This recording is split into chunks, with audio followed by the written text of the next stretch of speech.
Hey, good morning, everybody. Welcome to Mornings with the Focus. Got a little bit to talk about tonight. Obviously, the biggest thing on the docket is last night's NBA playing games. We had the 7-8 matchups in both the East and Western Conference last night. So we'll go ahead and get to that in just a moment. Just a reminder, it's just an open forum for you all. Use the comment section.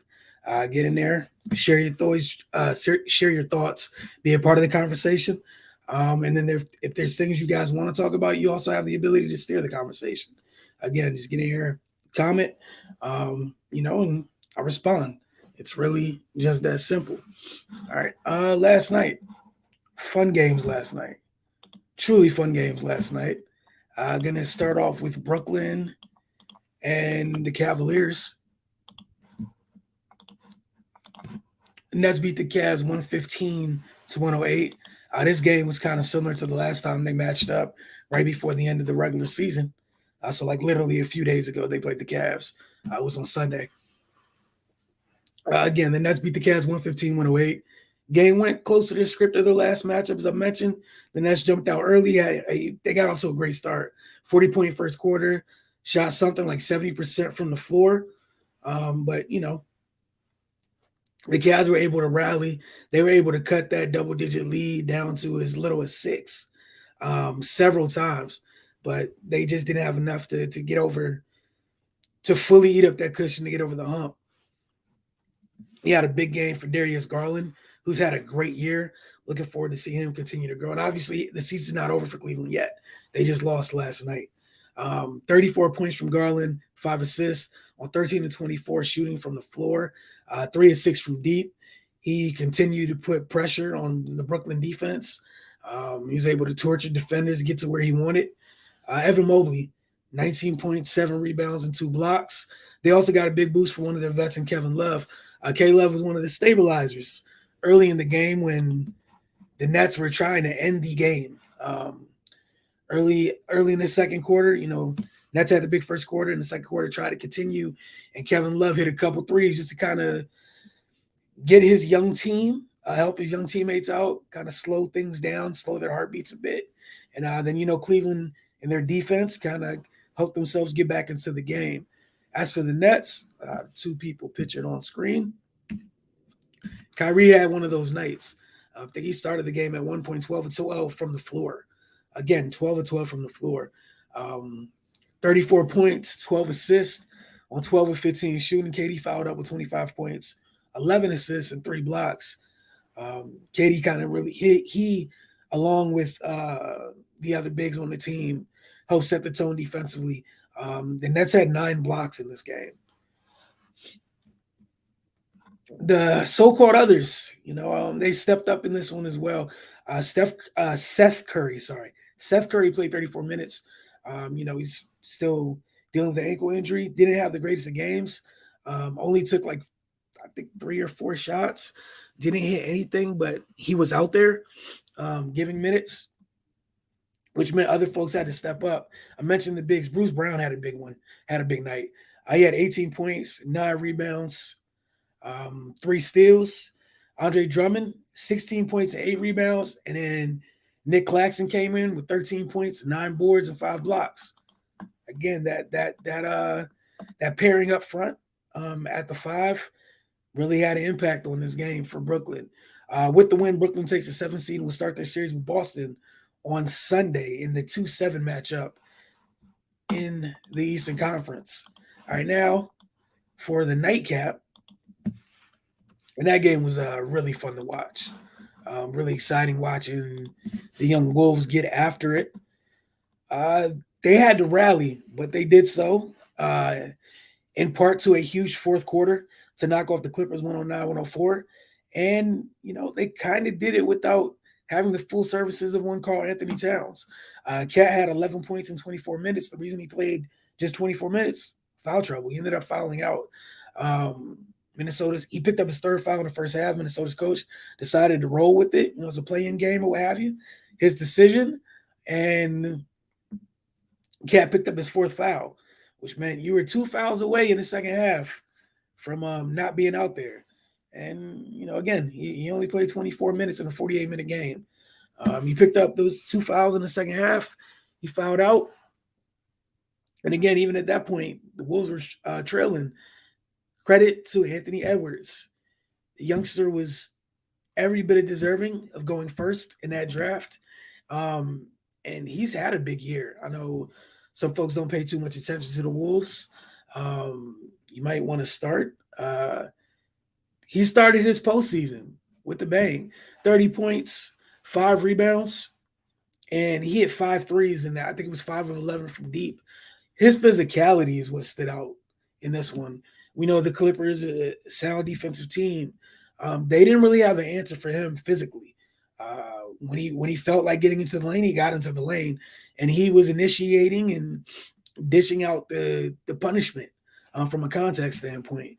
D'Angelo Russell stepped up as well after, I don't want to say a really quiet first half, but when it felt like he was being more of a facilitator while his teammates were doing more offensively, he came up big in the second half. He finished the game with 29 points, 5 rebounds, and 6 assists. Malik Beasley did what he does. He contributed by help spacing the floor, and he knocked down a couple threes, but really it was just the Wolves fighting this one that helped them come back. The Clippers were led by Paul George's 34 points. He also had 7 rebounds, 5 assists, and 3 steals. Reggie Jackson added 17, and Norm Powell had 16 off the bench for LA. They just couldn't hold on to their lead late. Some of their offensive possessions, as the Wolves were going on the run, for kind of a veteran team, the Clippers struggled to settle themselves. And credit the Wolves for that as well. They outscored, the Clippers did, by the Wolves 31-20 in the fourth quarter. Keep in mind, they never built one of those monster double-digit leads that Brooklyn built in their game. So they had less room for error. So that 31-20, that difference in the fourth was everything. But since that was a 7-8 matchup, the Wolves advanced to be the 7th seed. They'll be taking on the winner. They will be taking on Memphis. And that's going to be a fun series between two very young and exciting physical teams. You got John Ant going at it. And then you got the Grizzlies as a whole to see. We saw them took a step forward this year in the regular season, but now it's about the postseason. See what they learned from their postseason experience last year. So definitely going to be looking forward to that. But just like the Cavs, the season isn't yet over for the Clippers.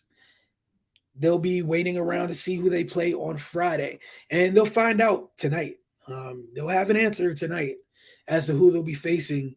The 9-10 matchups in both the East and the West take place tonight.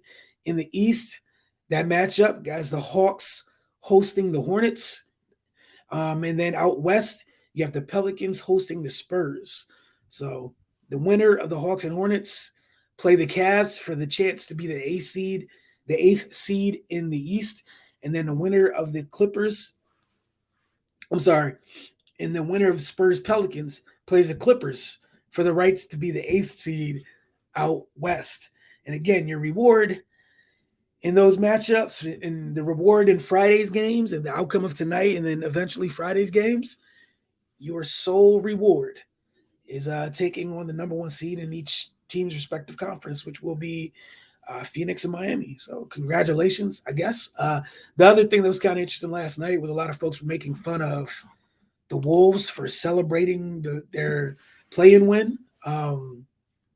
Minnesota just hasn't been good for a while. That was literally their first postseason win since, I think, 2004. Could be wrong on that. Please, if somebody wants to fact check, let me know I'm wrong. Happily take the L in that case. But I believe it's their first postseason win since 2004. That's nuts. It's 2022. What is it? It's 18 years. It's 18 years without a postseason win. So yeah, they're going to be happy. They're going to rejoice if that's what they want to do. Let them do it. It is what it is. But yeah, what was it? Inside the NBA last night, TNT crew, man, they had jokes the entire time. But seriously, like it's been a team that's been struggling for a while. So let them get that off, and that's great. And as for Cat, your team had your back tonight. Can't do that again. You can't do that again. You can't go into that series against Memphis and be in foul trouble. They're going to need you. They're going to need you to play at your best for you guys to have a chance to get out of that series with to win that series. You're going to need it.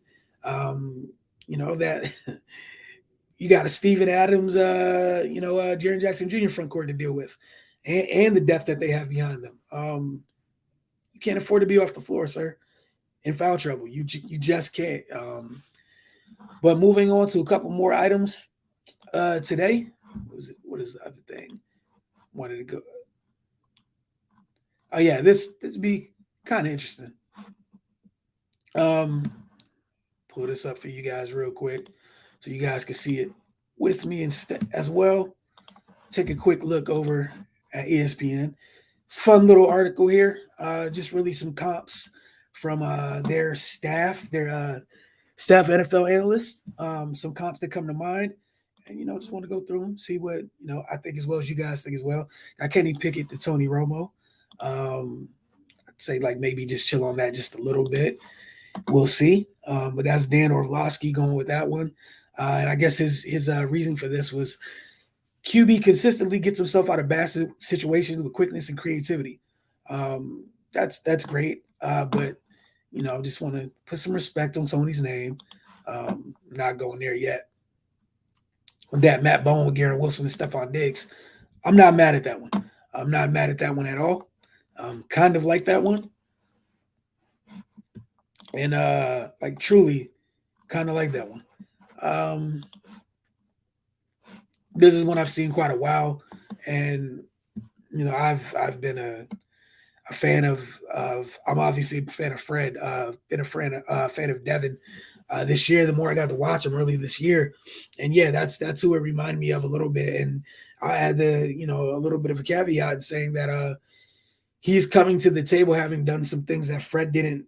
Fred wasn't asked to do in college.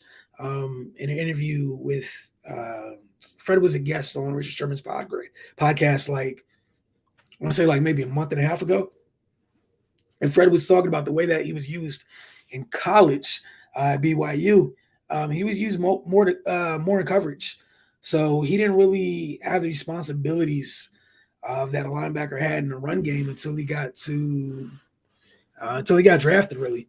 So that's part of the game that's continuing to grow, where Devin's played in the box more. They moved him all around at Utah. And yeah, coverage-wise, he definitely reminds me of some of the things that Fred can do in coverage. They're also very close in size and time speed as well. But, I don't care that much about the time speed. Your play speed is kind of sort of what matters most. Your play speed is the most important thing. But yeah, that comp I'm definitely with. Fully Ahmad Gardner and Antonio Cromartie, seen that one quite a bit as well. I do think Sauce is going to be a good corner in the NFL. Back similar to like that the Romo comp, put some respect on Crow. They're both 6'3", long limbed, obviously can run. Crow was a metahuman, man. I think Sauce is very athletic.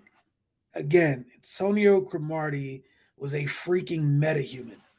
I don't think Sauce moves as easily as Crow moved. And that's not a knock. Like, again, metahuman, human. Sauce, measurables and everything, they're great. Nothing wrong with that. But yeah, I'm just never a fan when folks compare people to metahumans. All right, this is one where, again, I just ask a little bit more respect, but I can see why. Alec Pierce and Jordy Nelson, and past, it goes past what they both look like. Jordy was, from an athletic standpoint, Jordy didn't get the credit he deserved. He was a problem. He could really run. He was a very good wide receiver. If Pierce can be a tenth of what Jordy was, that's a great selection. But again, I would just put a little bit more respect on Jordy's name, or I am happy when I'm proven wrong. If he ends up being very similar to Jordy, it's a hell of a pick, and shout out to the team that does select him. They got Ike Ekwonu to Tristan Wirfs. Um, I could kind of see it. I don't think they're too. I don't think they're very similar. But I guess one thing that I could agree with is that, like Wirfs, I could see uh, Kwanwu rather coming in and being productive. Somewhere you could day one put him in as a starter and he's going to hold his own. Whether you know whether it's that right tackle or left, I think he's going to be fine. Truly, Derek Stingley to Marshawn Lattimore. That's an interesting one. However, no knock to Marshawn. I feel like Derek was a better prospect is coming out than Marshawn, and Marshawn's amazing, but I think Derek's one of those metahumans. You know, moves at a different frequency than most. Like honestly, if you took away the injury issues, we're talking about the top of the draft looks way different. We're not thinking about it when you might be talking about Stingley at one or two. I mean, I still don't think it should be out of the realm of questioning, out of the realm of questioning or reasoning now, but I could see it. Got another one, Jordan Davis of Vita. Maybe. Um, we'll see. I think Villa, as of right now, is able to play all three downs. I don't know if Jordan is yet, but it's not a bad place to go. But they are very similar in build, clearly. Um, both very, very large men that are tough to move and move far better than other folks their size does. And I do think it's something where, some folks have this thing where they're infatuated with sacks up front over everything. These are guys to take on doubles, ruin doubles, and make sure that the pocket, the offensive line can't push. That's their job. And in turn, push the pocket, whether it's one person or two, to push the pocket. And they both have the size, and strength, and athleticism to do just that. Trevor Penning to John Runyon. I guess I'm just hesitant to, John Runyon was a very, very good player. Give that time. I'm not so sure about that. I like this one from guy Teron Davenport. Okonkwo from Maryland to Jonnu Smith. I can see it. Again, Okonkwo, metahuman. Sometimes it's that simple. Metahuman. At that position, if you can get one, it makes everything that much better. It makes things easier for your quarterback. So why not, right? But that'll do it for today. Don't see anything in the comments, so not going to keep this going on too much longer. We'll be back tomorrow. Don't forget, more NBA playing games today. And if you guys have topics you want to bring to the table, all you have to do, again, whatever morning that is that you guys tune in, enter it into the comment section, and I will happily add it to the list of topics, and we'll discuss. All right, y'all have a great evening. Don't forget to visit thefocustv.com. Great day, rather. I said great evening. Days and nights running together. Y'all have a good one.